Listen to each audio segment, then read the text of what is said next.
घरिया जमीनिया ना बना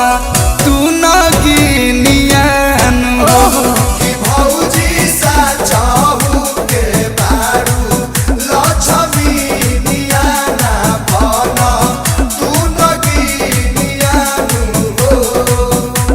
फुसलावा तारा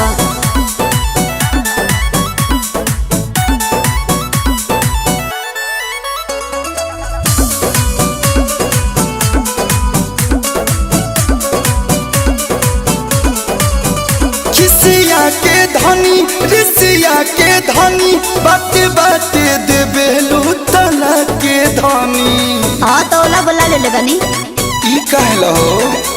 जत बनी राजा तो हम नई हर तू संभाल अपन घर सुनी घर के कथा हमर माथा जला जोर बत लागेला जोहर कोटि कोई से राजा के तोहरा दीनिया यार आई कोई से नीनियान हो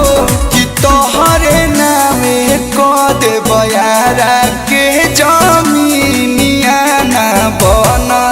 तू न गिनियान हो कि भौजी सा चाहू के बारू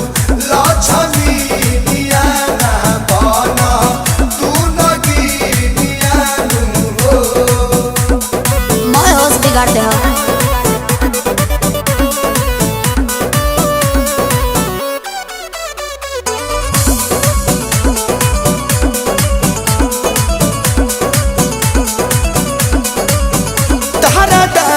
चाही कि बोला पालर चाही कि कमर कर धान वाला झालर चाही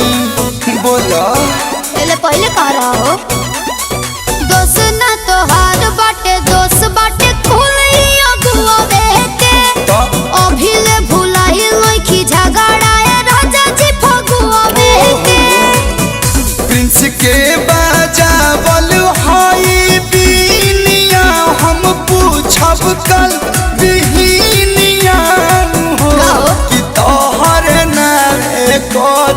बगसर के दोकिनिया जनी बना तू न गिनियान हो कि भौजी सा चाहू के बारू लछमीनिया ना बना तू न गिनियान हो। दस दे हम बुझल तुही बारू घर के मलकिनिया हमर सार के बहिनिया हो अच्छा। कि तोहरे नामे को देबू घर